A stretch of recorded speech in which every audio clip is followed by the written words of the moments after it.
Hello, okay. That's training. Hello. Hello, Eric. How are Hi, you? okay. Good, good. How are you doing? Great, great. All good. How's everything going? Good, not bad. And how Super, is it for super. you? Everything is fine. Hi, Amarachi.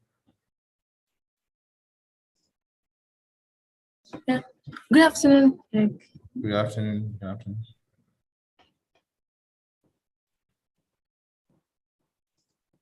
Is Michael joining us today?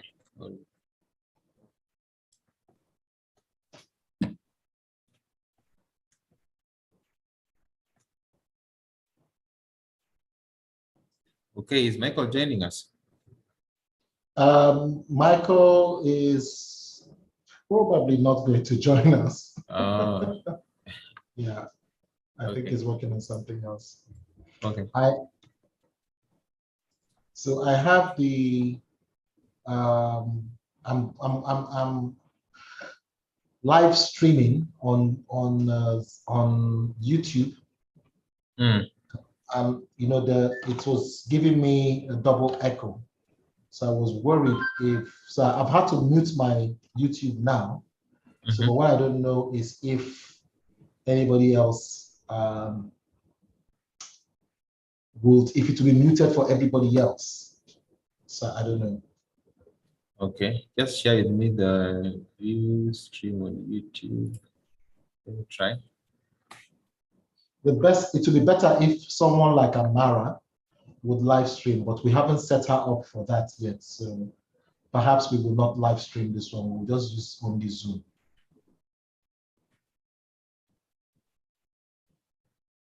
So I'm going to close the live stream.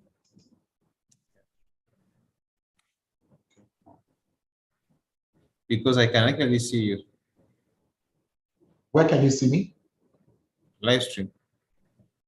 On okay. Okay. Can you still see me on the live stream? Yep. Okay. I am. So it's fine. So it's fine. So maybe yeah, it's fine because I've just closed my live stream. Okay. Yeah, so it's working the other side as well. Okay. It's delayed, but I think it picks, then it relays, so it should be okay. Yeah. Someone can try. Yeah. Super. Let me put my phone on silent so that it doesn't disturb. Are you going to record? Yes, we are.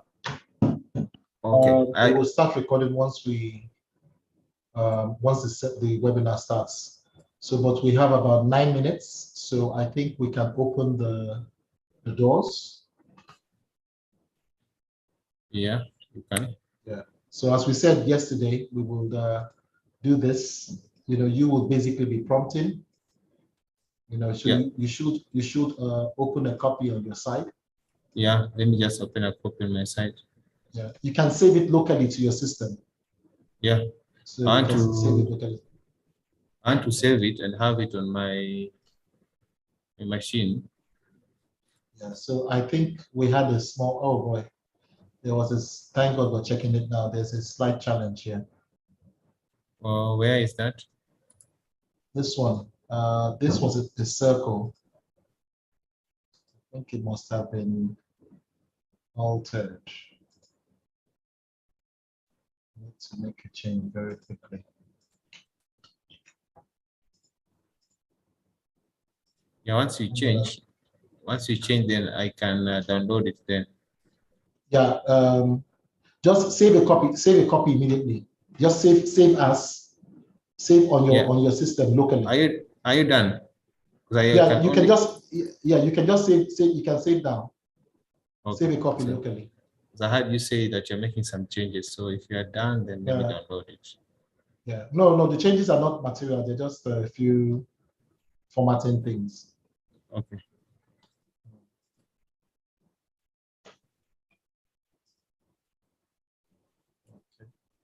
I'm just basically going through again. All right, I think we can open now. Hi, Michael. How are you? Hi, Eric. Good afternoon. Good afternoon. Good afternoon. I'm good. Okay. Good. All right, so just want to confirm before I open, is everybody able to see my screen? Yes. But certainly I not the can. presenter view, yes? No, not a presenter view. Okay, great. So I'm starting the webinar now.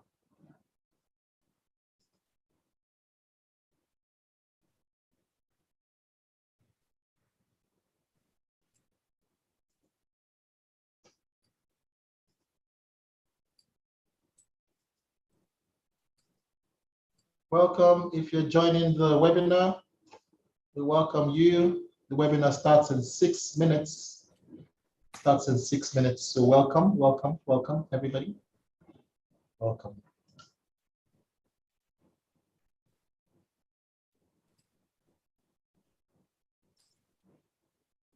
Webinar starts in 6 minutes. Thank you for joining.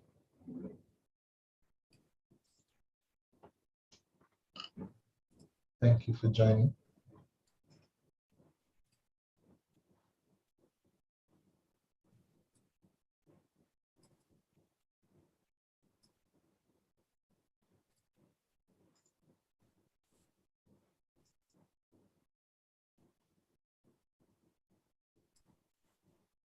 If you're joining the webinar, please note that the webinar will be recorded. So if you have any questions, please feel free to ask them, and we will answer all the questions.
So all the attendees again will say welcome. The webinar will start in 3 minutes. We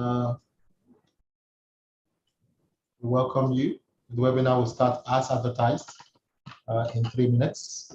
So we look forward to you joining us in this webinar.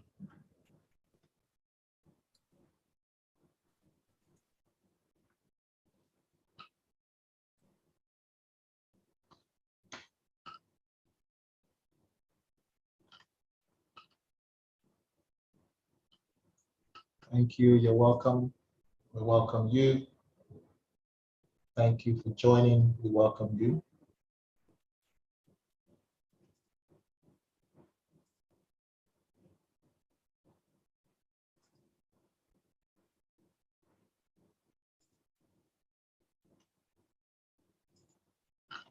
We welcome you.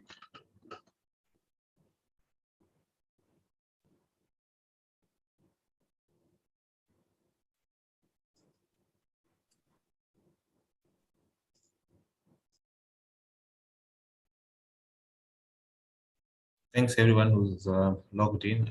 Bidon, Adeola, Chidima, and Stephen. Welcome to this session. As we prepare in the next 1 minute, we will be starting just right on time. Thank you.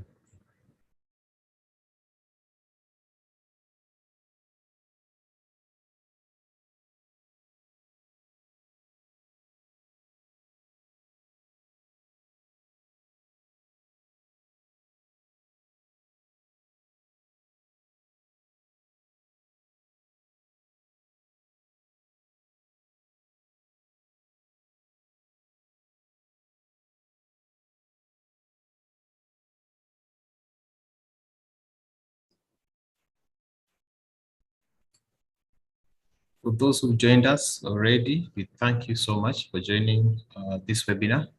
We start in less than 1 minute. Hang in there. Hang in there. So we are soon to start.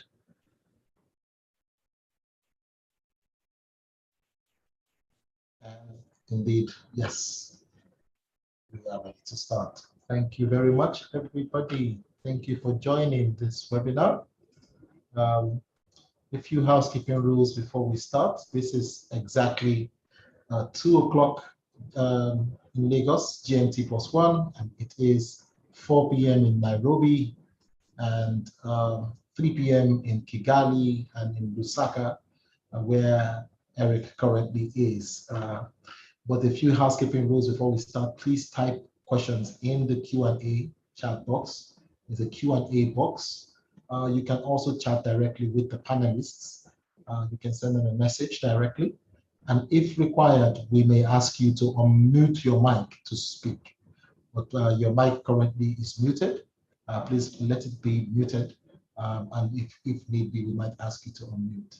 It's such a pleasure for me to hand over now to my dear friend, Mr. Eric Ngala, for us to get started. Eric? Thank you very much, okay. Thank you, all the participants and the rest of the team members who are logged in. My name, as you clearly heard, is Eric Ngala. I'm from Priority Activator Consulting, a company based out in Kenya. Ladies and gentlemen, as we start the session this afternoon, this evening, depending on where you are logged in, I'd want to take us very quickly through the outline of the presentation. It's 1 hour, power-packed 1 hour, which will take us a few minutes to settle in and the introductory part, and then we jump straight into it. And then, of course, what we aim to discuss today is matters, culture, and strategy. How then to operationalize that culture for strategic performance. And at the tail end of this, we are going to take your Q question and answers. In the middle of this discussion, somewhere after what we call commercial break, then we'll be having a little bit of some discussion points. So join us this afternoon as we discuss about culture. Over to you, okay, as you take it up from that point. Thank you very much, Eric. Eric, we would like you to tell us a bit about Priority Activator Consulting before we continue. So tell us about yourself a bit more and Priority Activator Consulting. Thank you so much. Okay. Of course, my name, I mentioned my name. I'm the managing partner of Priority Activator Consulting, a company that offers bespoke management consultancy services in the areas of HR, strategy, discussions of strategy development, shaping the future of the organization. We help our clients in terms of understanding of their products through the innovative or innovation advisory, as well as organization development. So where it matters restructuring the organization, thinking through the business of the future, development of policies, procedures, and designing of the same, we support our clients. Of course, when you talk of culture and transforming organizations, that's now our bread and butter. We come assess the organization, we run programs of change management programs, we do advisory on rewards and remuneration. And what we love most in terms of now capacity building is actually training and development. By and large, that is Priority Activator Consulting. In the interest of time, I am the managing partner of that same organization. Thank you. Thank you very much, Eric. And my name is Oke Okere. I am the Regional Vice President for Hofstede Insights. Hofstede Insights is an international consulting firm that focuses on the topic of culture.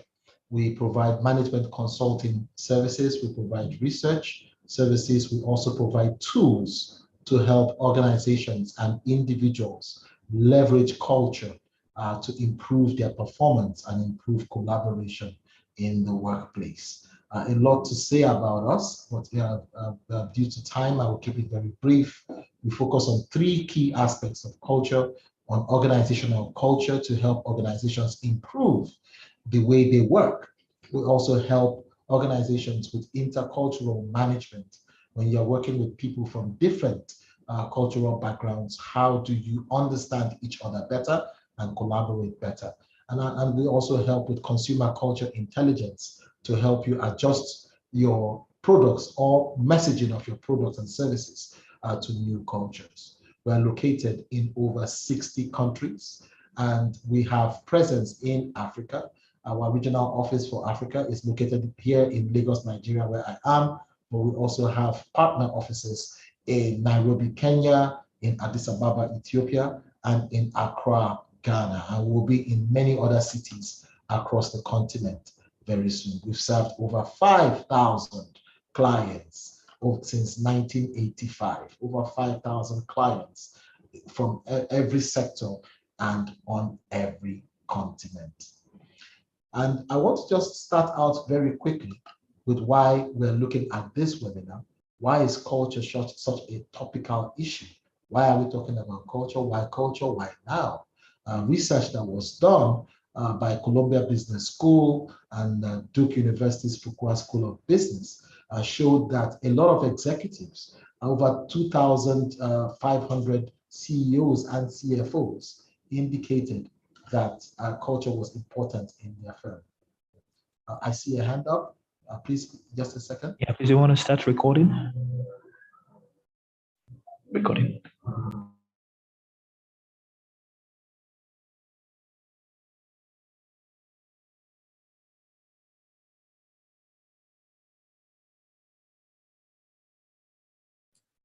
Sorry, okay, you are muted.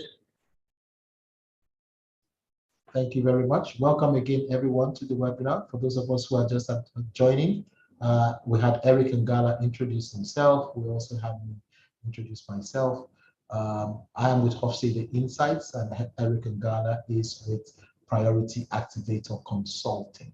The slides for this webinar will be made available to those who will be interested. We will send them to you as well. Why is culture important? Recent research by Columbia Business School, Duke University's Fuqua School of Business, and other researchers across the world showed that executives, over 90% of executives said culture is important at their firm. Over 92% of executives said if they improve corporate culture, it will increase value. But only 15% of executives said that their culture is where it needs to be. Culture's importance in organizations cannot be overemphasized. 60% of new ventures fail largely because of the problems with the team. And over 83% of investments across borders, when you go international and invest, over 83% of the time, those investments do not really add value. And that is largely because of cultural issues. And lastly, when managing across different countries, 65% of the challenges that senior executives face is linked to culture.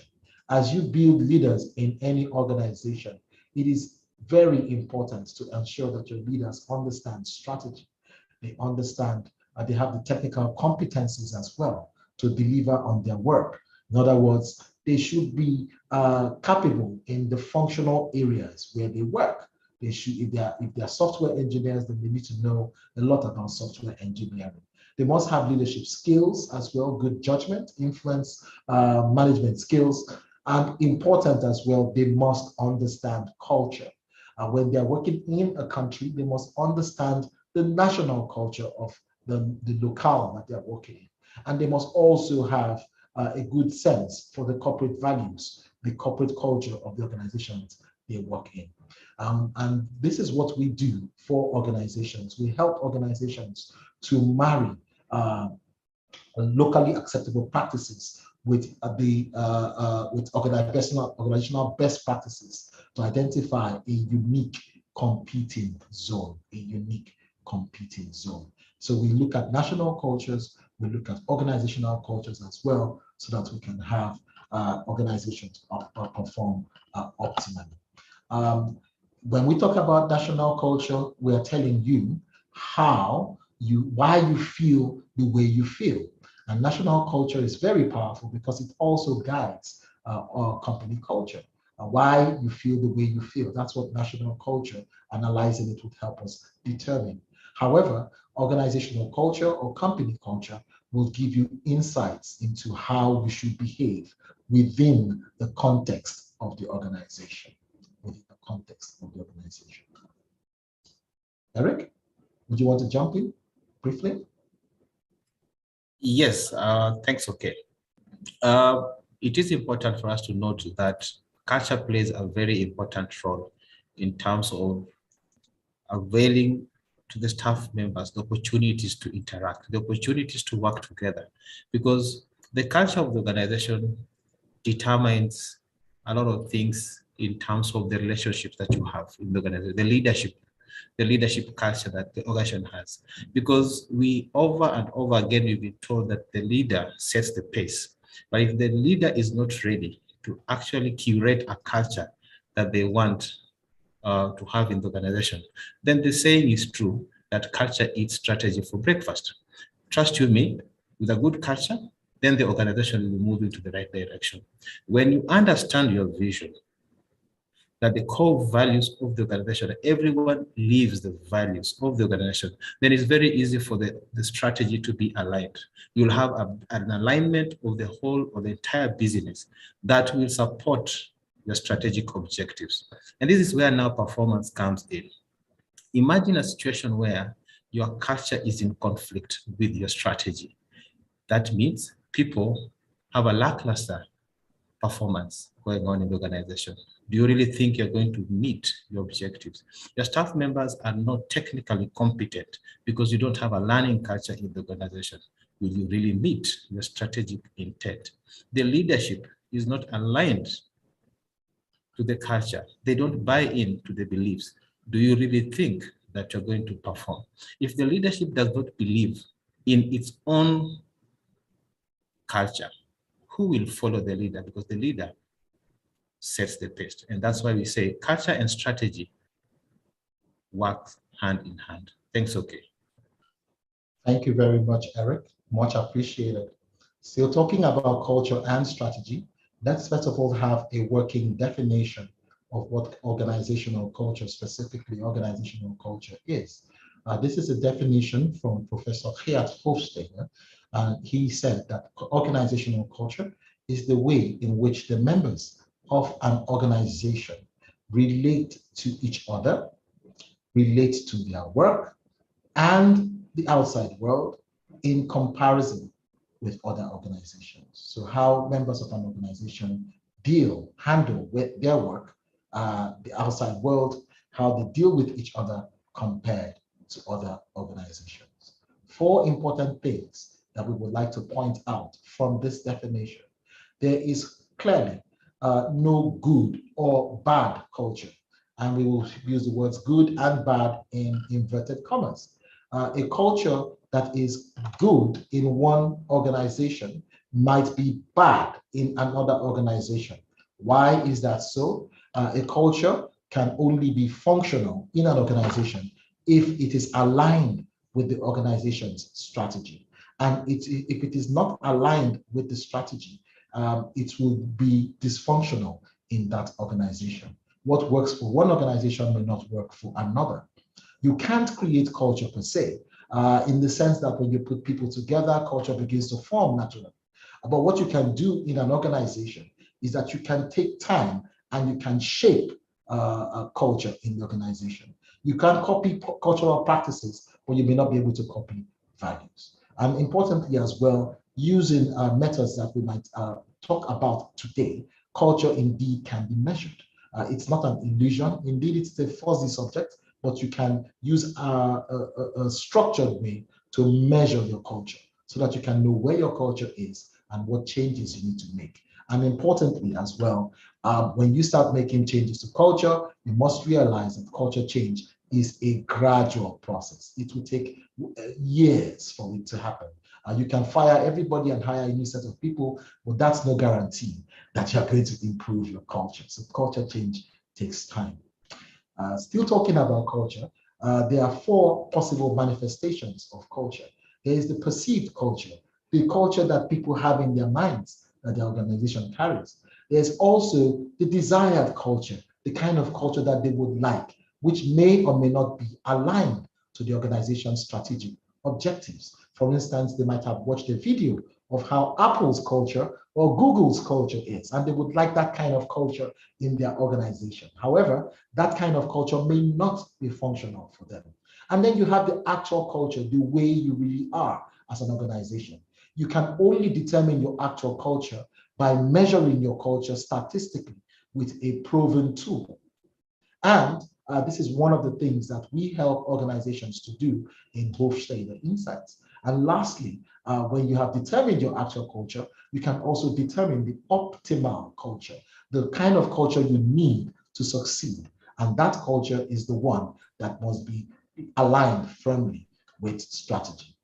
Okay, talk to us about something. There's just something, probably someone is struggling with this. You can actually copy cultural practices, but not values. Please just expand on that. Why so?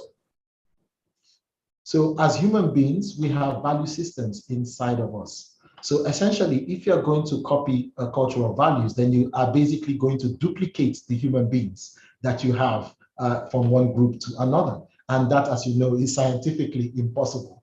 I'm not even sure if you clone the human beings, if they would have the same value system. So that, again, is subject to debate, but I doubt if they would have the same value system.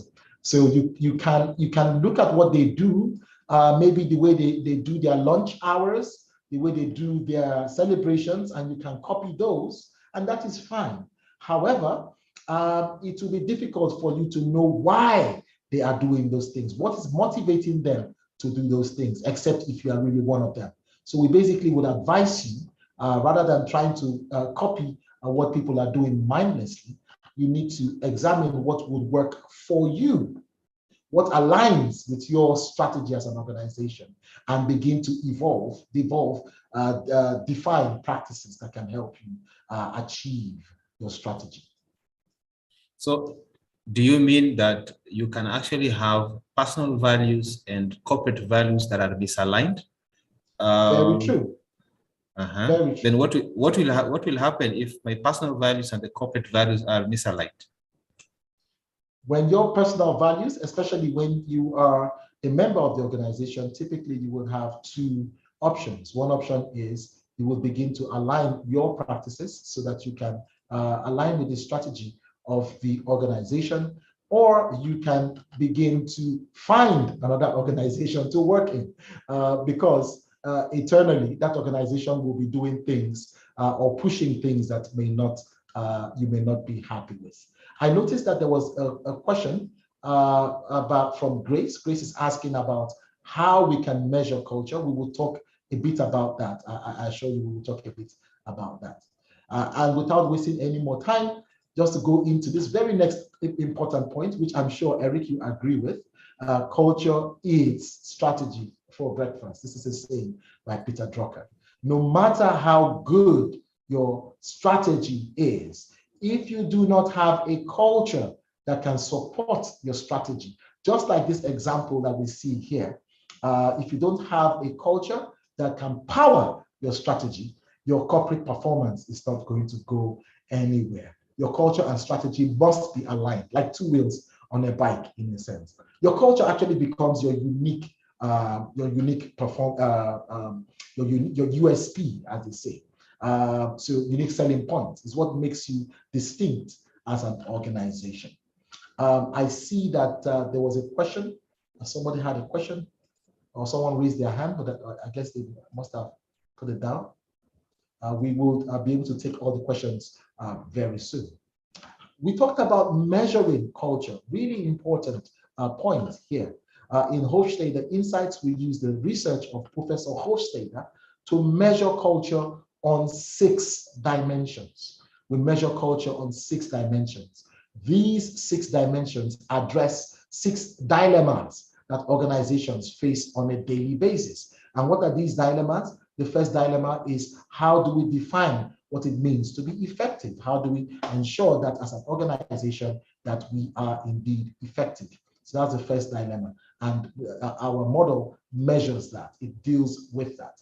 The second dilemma is orientation, customer orientation. How do you handle, how do you treat your customers and your stakeholders? Where customers will be anyone who depends on you for a service. It could be somebody who buys your product or your service. It could be a regulator, or even internally, it could be the other unit. It could be the finance unit or the HR unit, someone that depends, or a group that depends on you for services. How do you deal with them? And all of these dimensions are measured on a scale of 0 to 100. And we use an empirically validated measurement tool to measure the culture of organizations. It is usually done with a survey within the organization. Members of the organization will answer the survey, and that survey would help us measure the culture of the organization. So organizational effectiveness is the first dimension. The second one is customer orientation. The third one is control in the organization. In the organization where you have control, in terms of control, you'll be looking at whether you have an easygoing culture or whether you have a strict work discipline culture, and how aligned will that be to your strategy as an organization. What number between 0 and 100 would represent the extent to which you are easygoing or you have a strict work discipline. The fourth dimension is on focus. It focuses on focus. How do you define professionalism in your organization? Do you have a local organization, or do you have a professional organization seeking best practices on a scale of 0 to 100? This model will show you where you are and what you need to do in order to get to that number that would be strategically aligned for you. And then the fifth one is approachability, which talks about the flow of information and access in your organization. Do you have an open system where people share things easily, people share information and the work gets done quicker perhaps? Or do you have a closed system where information might be on a need to know basis? Again, we will analyze your organization on a scale of 0 to 100 and help you determine where you are and where you should be. And then lastly, we would look at management philosophy. Do you have an organization that is employee-oriented or an organization that is work-oriented? Again, on a scale of 0 to 100, we will measure where your culture is and we will help you determine where your culture should be. So to answer the question that was asked earlier, how do we measure culture? We use a statistically validated, proven tool that has been used for over 37 years to measure it. So we do that. And when we do this with organizations, we help them to identify what their optimal culture would be based on a score on each of these dimensions. Eric, should I go on and talk a bit more about the process? Yes, please go ahead and talk about the process, because I think there was a specific question on how is it being done? Very true. Thank you. How do we do it? First of all, we start with the organization's context. What kind of organization are you? Are you a public sector organization? Are you a private sector organization? Are you in manufacturing? Are you in transportation? Are you an IT company? Are you a healthcare company? What kind of organization are you? Are you for profit? Are you not for profit? What kind of context are you? Because based on your context, we will have to determine what is your mission, what is your vision, what is your strategy, what are your goals. We start again looking at the strategy of the organization. From there, we will define the subcultures that exist in the organization. And this is one of the things that actually makes our model quite unique. in our model, we recognize that within organizations, you also have subcultures. And what does a subculture mean? It means that, for instance, a bank, if I would use the example of a bank would have a culture as one entity, as one corporate organization. However, within that bank, you would have some people that are in marketing, some people are in relationship management, some people are in corporate communications, some people are in risk management, some people are in HR, some people are in IT. And all of these groups, subgroups within the bank, even though they all belong to the same organization, they would have certain peculiarities, certain areas where they differ from each other. Accountants, for instance, are quite different from salespeople. Yeah, and they should be different from salespeople, because salespeople, for instance, will always want to give a discount at any point in time so that they can make a sale. But the accountant will say, if we keep giving discounts to everybody, we're going to be out of business. So in a sense, there has to be some sort of alignment between both extremes to achieve the organization's purpose. So we define the context of the organization, and then we look at the subcultures within the organization. After we have identified the subcultures in the organization, we will now proceed to measure the actual culture of the organization using our statistically proven survey, our validated survey. That survey would go out to the employees. It contains around 123 questions, and people would answer those questions within 30 minutes or so. Each person would answer the questions, and based on that, we can measure the actual culture of the organization.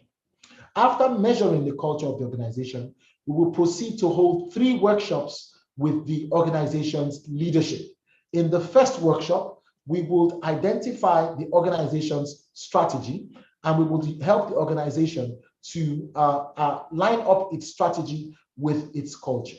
We will focus on its strategy and look at its culture and help the organization to pick where their culture should be, the kind of culture that can help them achieve their strategy. And interestingly, we are going to do a bit of that exercise today. We're going to do a bit of that exercise today. And then in the second workshop, we would look at the gaps between the optimal culture of the organization, the kind of culture that can support its strategy, which was determined in the first workshop. We will look at the gaps between that optimal culture and the actual culture, where they currently are versus where they should be. We'll look at the gaps between those two. And then we will begin to ask them to look at those gaps in detail and prioritize which of those gaps and which of the issues that they are facing that they would like to change. When they have decided on what they want to change, we will do some more analysis and send to them data that we refer to as the levers of change, which are recommendations for them to, that's the organization now, to begin to close the gaps between their actual culture and their optimal culture. So again, the process: define the context, define subcultures, measure the actual culture, the entire organization and the subcultures, hold 3 workshops. In the first workshop, what is your optimal culture? In the second workshop, what are the gaps between optimal and actual? And in the third workshop, we now ask you to look at the recommendations for change. Eric, I hope that question has been answered to the participant that asked the question. Very much answered. Thank you so much for that. Okay, as just we move into the next stage of our discussions, we want to look at how then do we operationalize this culture. Yes, we know that we have measured a culture, but before we do that, can we look at a good example of how then we can measure that culture? So it means that we are going to just take you through 2 examples of 2 dimensions, and you're going to use an example. And here is where now the attendees here just go into the chat. We want to ask you a question, and then you type in your answers or your feedback into the chat portal. Now, the example we have here is for a bank. So our client today is a bank. The bank has been in operations for 25 years. The bank has employed 10,000 people into its service, and the bank offers traditional banking services. Now, this bank is operating in 30 African countries, including Nigeria. I can see Nigerians here. There are Ghanaians here. I've seen Kenyans here, Rwandese and South Africa. It's a pan-African bank. But the bank is actually looking to increase its market share from 8% to 22%. That's an aggressive growth in the African regions in 5 years. So based on the first dimension of effectiveness. Now, the first dimension of effectiveness, please score between 0 and 100. Maybe you can just show that slide, okay? So between... Yes. Eric, I just wanted to ask if the participants could also take a picture of this slide so that when we move to the next one, they can refer to this. Good enough, good enough. Take your time. That's the question that you're asking. An example of what we have. The client is a bank, has been in operations for 25 years, employs 10,000 packs, offers traditional banking services, has operations in 30 African countries, and the bank is looking to grow from 8% to 22% in 5 years. What exactly, in terms of matters culture, how will the bank move to that direction? The first dimension is the dimension of effectiveness in your own belief. What exactly do you think this bank should do? In terms of dimension number one, it's on organizational effectiveness. If you look to your left where the 0 is, it's the means oriented versus 100% goal oriented. If you look down at the small boxes, you'll see what we call the dysfunctional means oriented. If you read through, you see a focus on short-term bonuses. One doesn't do what one promises to do. That's a culture, it's a belief, it's a practice. Corruption among managers and professionals, next to rank and file people.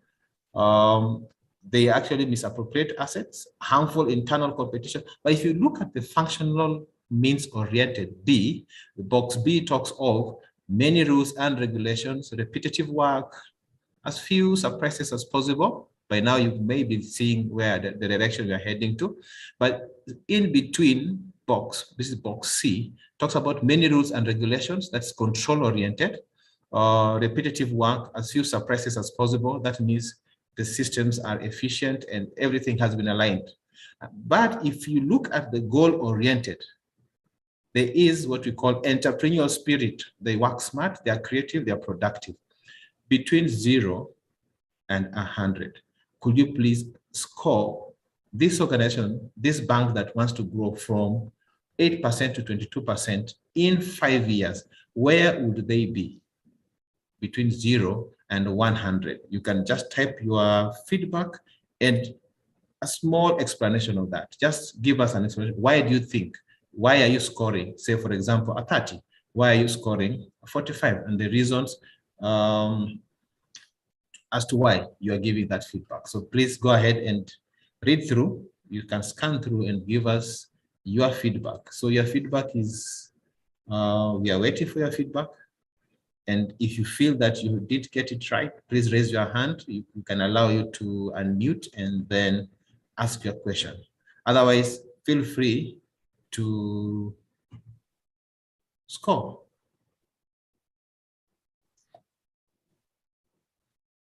As you're scoring, we are waiting for your scores. As the results are streaming in, we will be reading them. But of course, we want to tell you that the types of organizational cultures that are dominant in organization will depend on a number of things. The environment in which the company operates. There are different environments where representatives in this session today are coming from. The objectives which are now very strategic to the organization. What is the organization standing for? What is your strategy? What are belief system within their employees? Because that really forms your culture. And what is the company management style? So if you have a highly bureaucratic organization, a well-structured organization, typically this will follow a culture that has a lot of extensive controls. But a collaborative culture, for example, just as you score your results, then the workforce will have integrated units, then they'll be working together to find solutions to problems. So you'll choose which culture. will really work for this organization and for this bank. We wait for your scores, attendees. Those who are participating, we want to see your feedback. If you can just scan through, read through. Okay. I have seen 100, someone has called 100. Okay. And then it is, the organization should already be structured in a way that it can take on risks without negative reactions financially. Such a bank also should have all the attributes in D, goal-oriented, that the bank must have entrepreneurial spirit. The employees should work smart. They should be creative. They should be productive. That means systems are working. Trust must be within the organization, that every day offers new challenges, ready to take risks. So you talk about the risk of the employees. Employees can take on risks. So the risk appetite is a little bit stretched. Okay. That is from Oluwatobi. Yeah. All right. Okay. Any other contributions from anyone? Which kind of culture would encourage them? Adeola says the bank must balance between functional orientation and goals. So she's suggesting that the bank perhaps should be somewhere between 45 and 55. Adeola, Aina, is that what you're suggesting? Yes, so she's saying somewhere between 45, because even though they want to grow very fast, they also have to be careful so that they don't run afoul of the regulators. God's will, assignment says 50 in between. God's will, you want to share why you're saying 50, somewhere in between?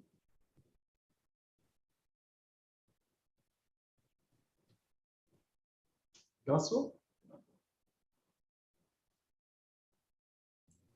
Okay, maybe Gospel is typing. While Gospel is typing, we will move to the next one. Yes, let's look at the other dimension.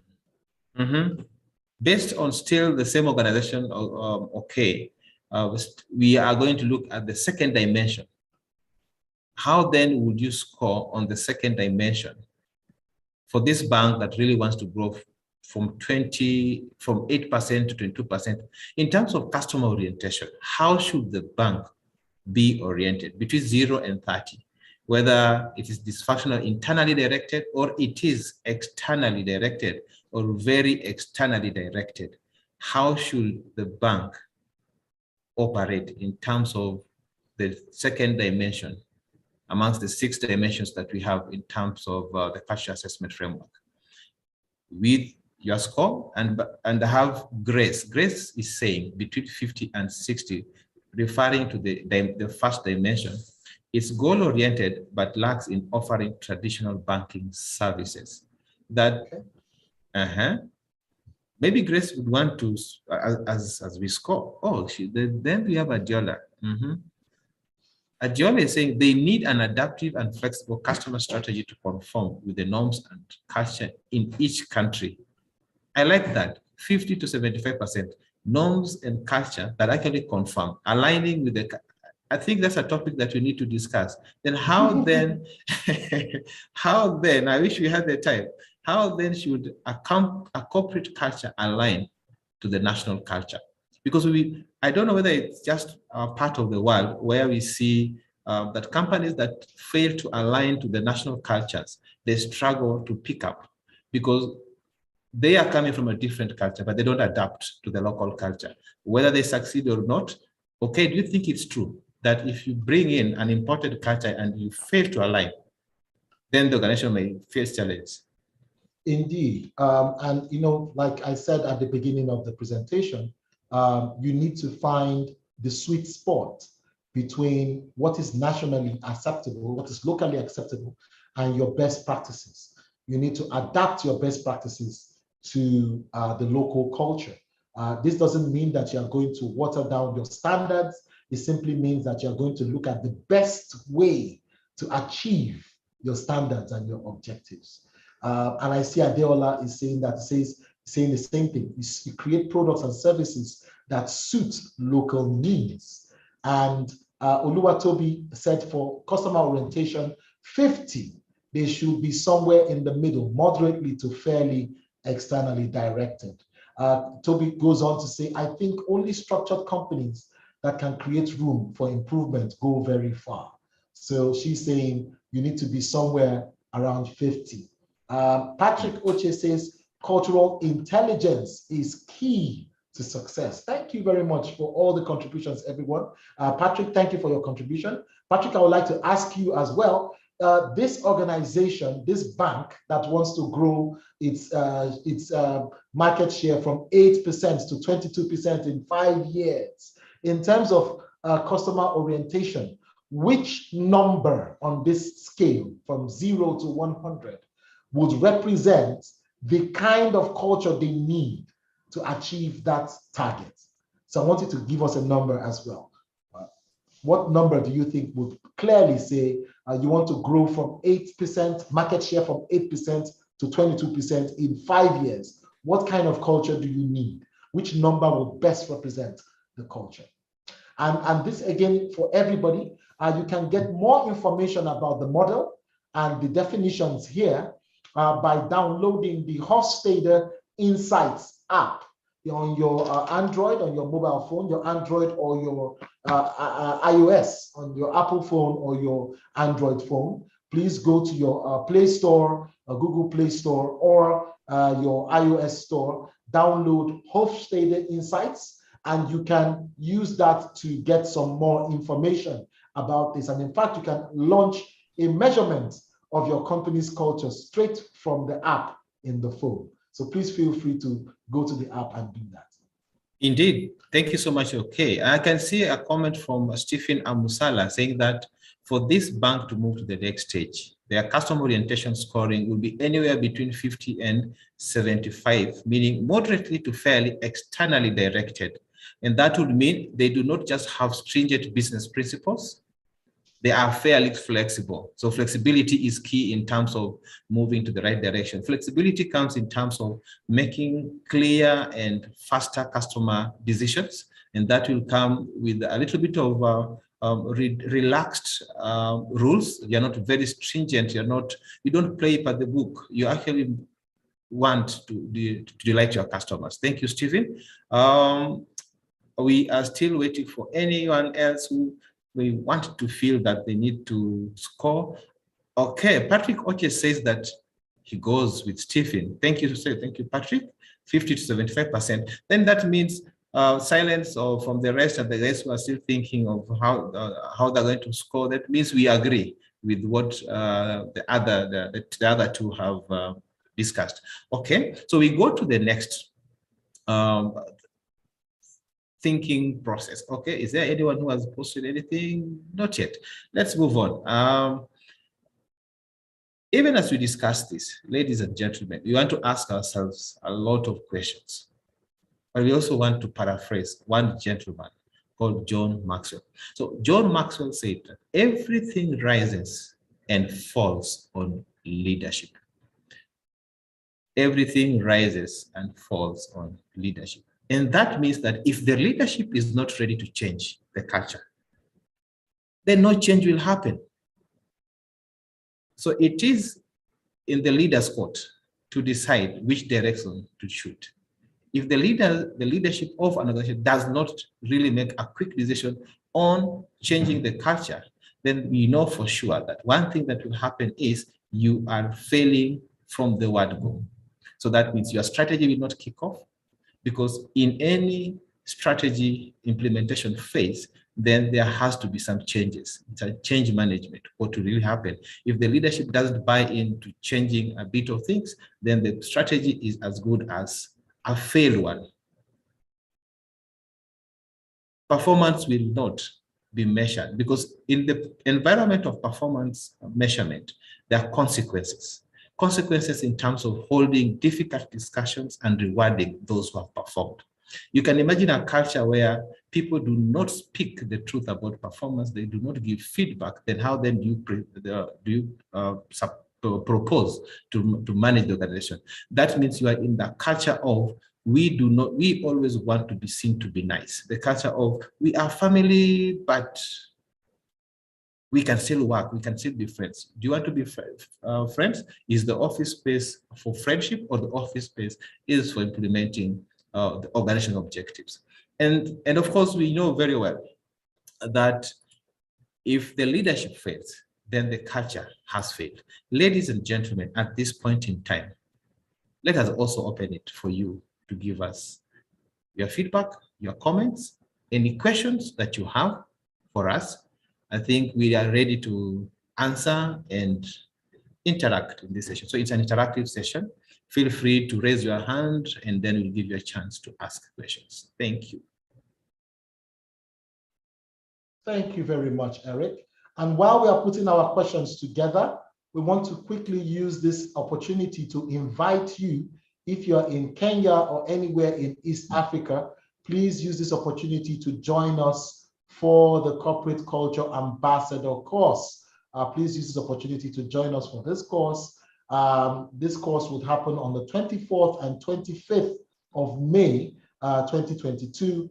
It will be taking place in Nairobi, Kenya, face-to-face, not virtual like this. So please join us for coffee, breakfast, lunch, as we have this program together. We will be looking at the Corporate Culture Ambassador course. We will be looking at organizational culture in more detail. How is it measured? How is it created? How is it shaped? How is it sustained? And we also will be looking at national culture as well. The price for the course is 90,990 Kenyan shillings. I see that Stephen Amusala is asking for a flyer.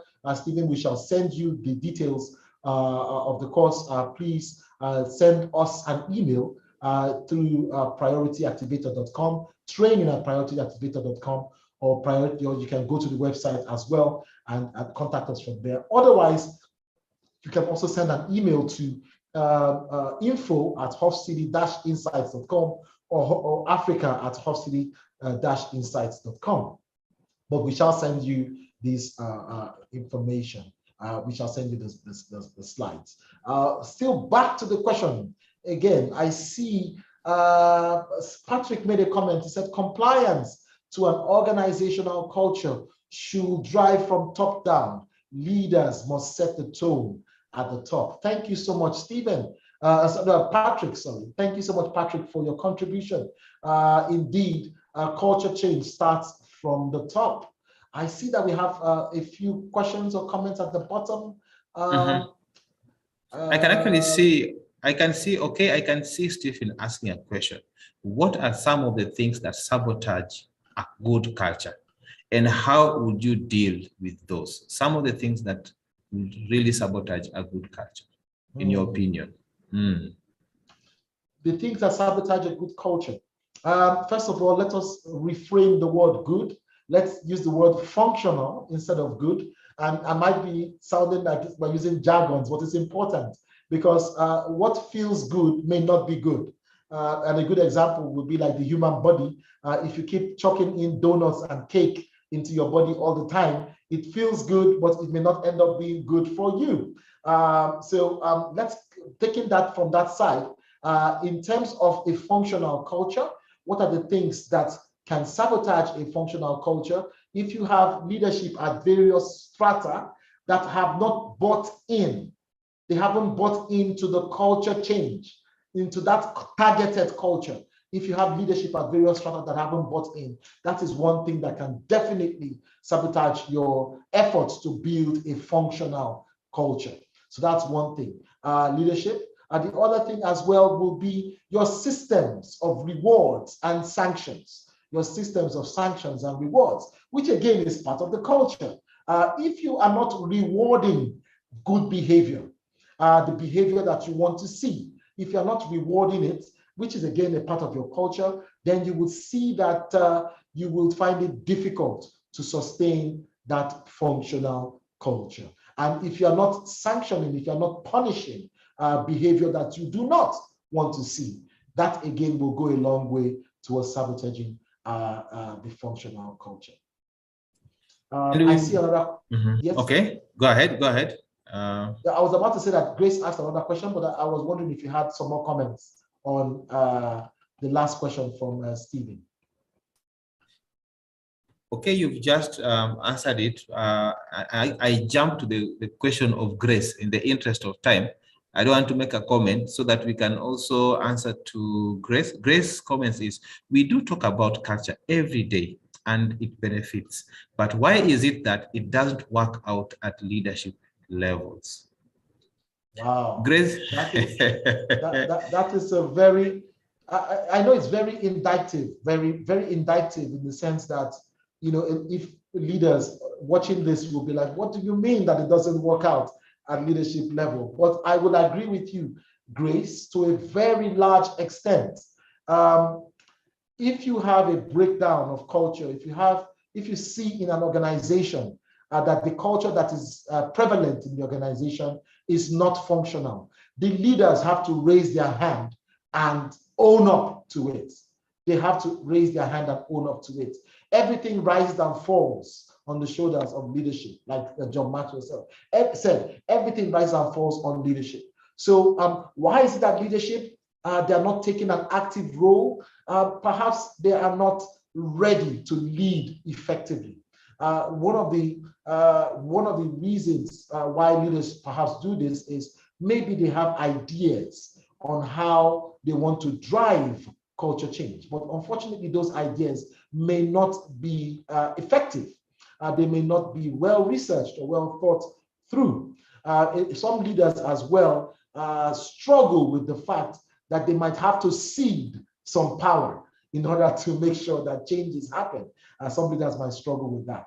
Some leaders are not very mature to accept the honest truth that they actually might be the problem of the organization. It's really difficult for leadership to come to that truth. But once you are able to, as a leader, once you are able to accept that and begin to walk in that direction, you will exemplify the kind of change that you want to see, and it will make it easy for your organization to change. So there's ownership.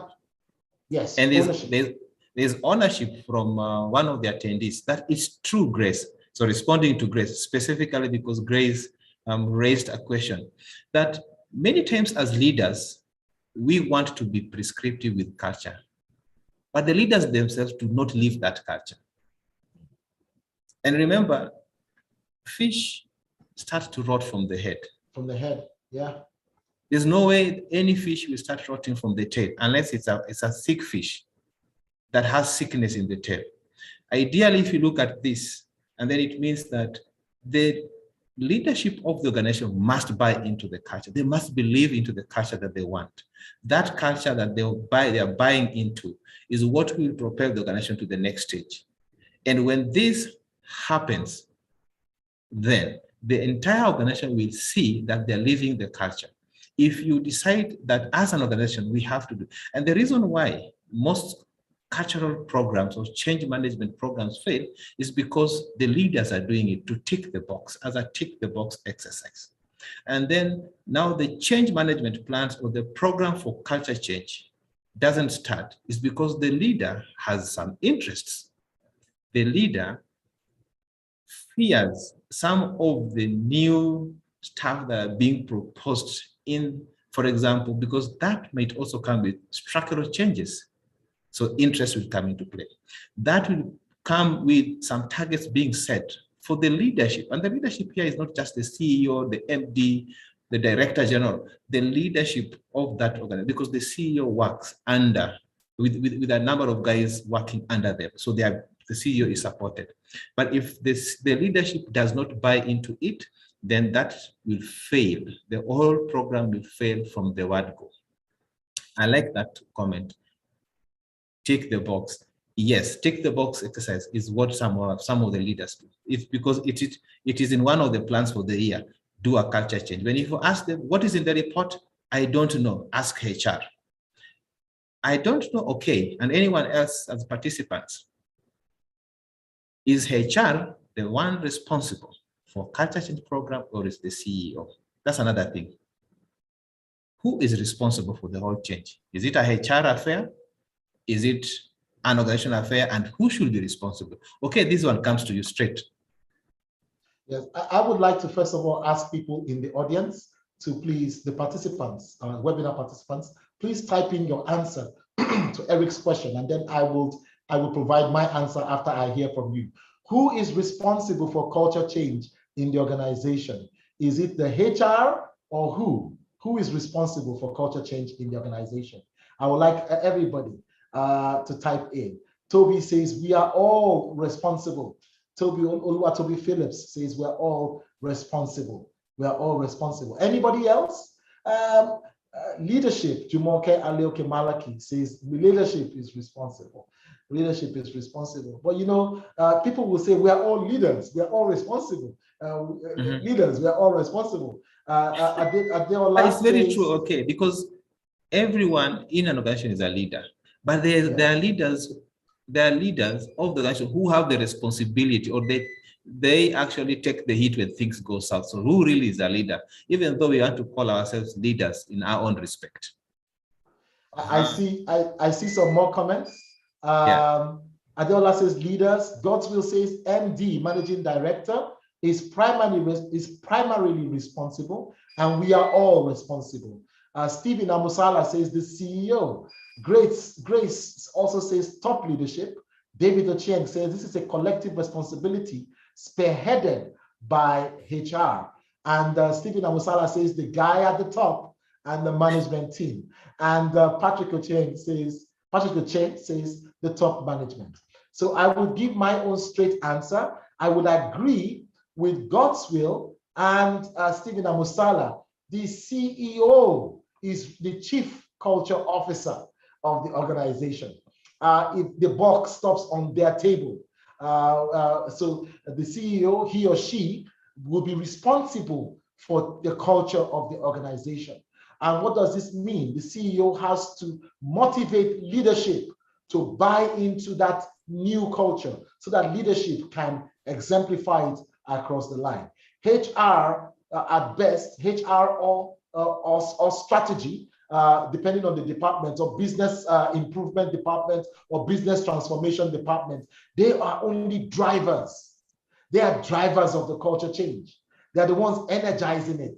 But the energy source is the CEO. If the CEO is not, if their body language, if their interests, if their proclivities, if their consciousness, if their focus is not on culture, forget it. Forget it. It's not going to work. It's not. Thank you very much.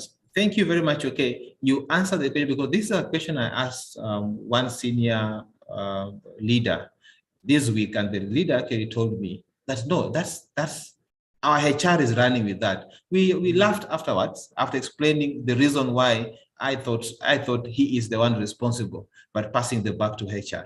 We have 4 minutes to close. We want to keep time. Any other comments, feedback?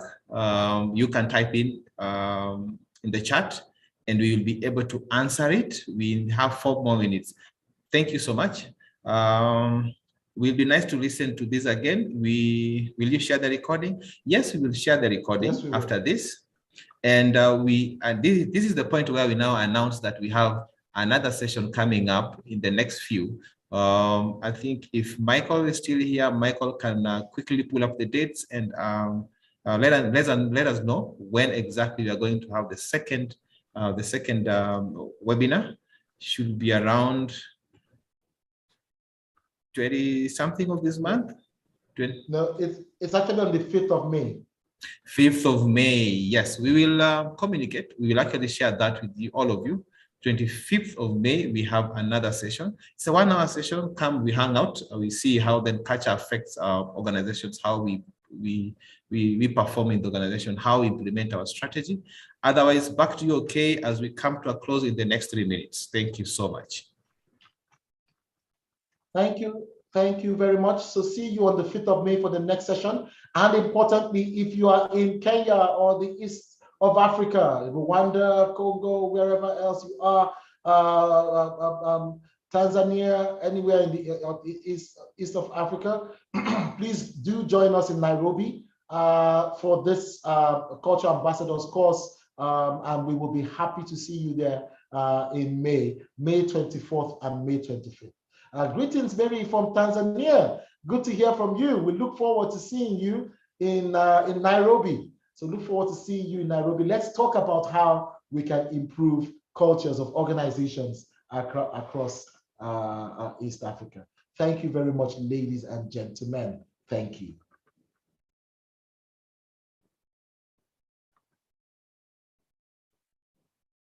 Thank you. Thank you. I see the lovely comments. Thank you so much. Thank you so much.